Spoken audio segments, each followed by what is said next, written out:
Salut, j'espère que vous allez bien. Aujourd'hui, nous allons parler d'un élément capital pour que votre prédication puisse réellement marcher.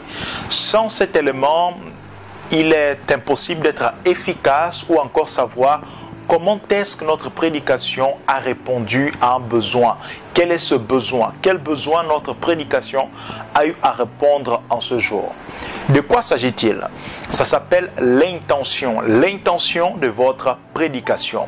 Avant même de prêcher, il faut d'abord découvrir, avant de préparer votre message, il faut découvrir l'intention de votre message.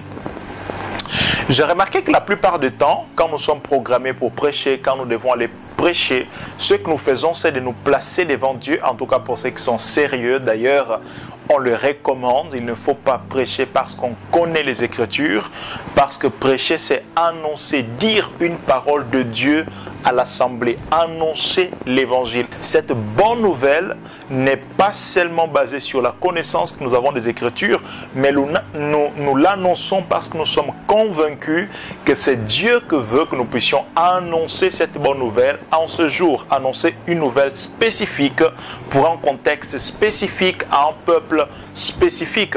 Voilà pourquoi lorsqu'on parle de la prédication, elle est toujours contextualisée. Elle se contextualise dans le temps, elle se contextualise dans un espace quelconque. Alors c'est très important. Donc la première attitude quand nous devons prêcher, ce n'est pas de demander à Dieu, Dieu, c'est quoi le message? C'est quoi la parole que tu as pour ton peuple? Ça ne devrait pas être la première attitude. La première attitude avant de prêcher devrait être celle-ci.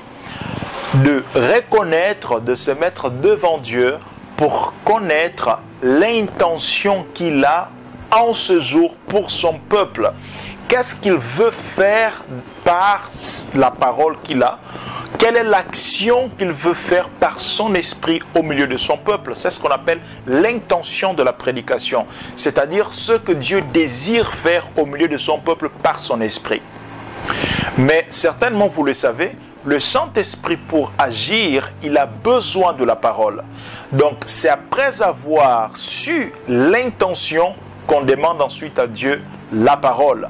Lorsqu'on sait ce que Dieu veut faire, alors on peut demander à Dieu quelle parole annoncer pour que le Saint-Esprit puisse faire ce qu'il veut faire.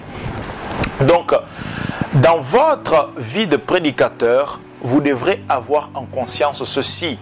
Avant de prêcher, avant d'avoir le message, avant de structurer mon message, je dois connaître l'intention de mon message. Par exemple, l'intention d'un message peut être transformer quelqu'un. L'intention d'un message peut être réunir une famille. Par exemple, Dieu veut réunir une famille dans l'assemblée ou réunir des familles dans l'assemblée parce qu'il remarque, ou vous deux, parce qu'il faut savoir que des fois dans la prédication, on parle avec Dieu dans le sens où on compose la prédication avec le Saint-Esprit parce que nous sommes l'homme, le prédicateur est l'homme de la société. Il voit ce qui se passe dans la société et il a des peines dans son cœur qu'il peut traduire à Dieu et savoir quel message donner. Mais tout cela, nous pouvons voir cela par la suite. Donc cet homme-là qui doit prêcher doit connaître l'intention. Comme je disais, l'intention peut être réunir une famille. Alors Dieu va mettre dans le cœur du prédicateur qui se place devant lui, dire à ce prédicateur-là l'intention du message. Mon intention en ce jour, c'est de réunir des familles. Et ensuite il va dire, voici les messages qu'il faut prêcher pour réunir la famille. Ça peut être un message sur l'amour, ça peut être un message sur la bonté, ça peut être un message sur le fait de donner, parce que Dieu a une intention, mais pour cette intention, la même intention, il peut avoir plusieurs messages. Donc il faut découvrir l'intention et découvrir les messages. Une intention n'est pas liée forcément à un message, un seul message. On peut avoir une intention et il peut y avoir plusieurs messages pour atteindre cette intention. Voilà pourquoi nous nous mettons devant Dieu pour connaître le message, mais au préalable pour connaître l'intention. Alors, quand vous connaissez l'intention de votre message, quand vous finissez, vous savez ce que Dieu a fait au milieu de son peuple. Parce que des fois, nous finissons de prêcher, il n'est pas bon que le prédicateur dise « Je ne sais pas ce que Dieu a fait au milieu de son peuple ». Quand un prédicateur dit « Il ne sait pas », cela veut tout simplement dire qu'il n'a pas eu le temps de connaître l'intention. Quand vous connaissez l'intention, alors vous savez pertinemment ce que Dieu a eu à faire au milieu de son peuple.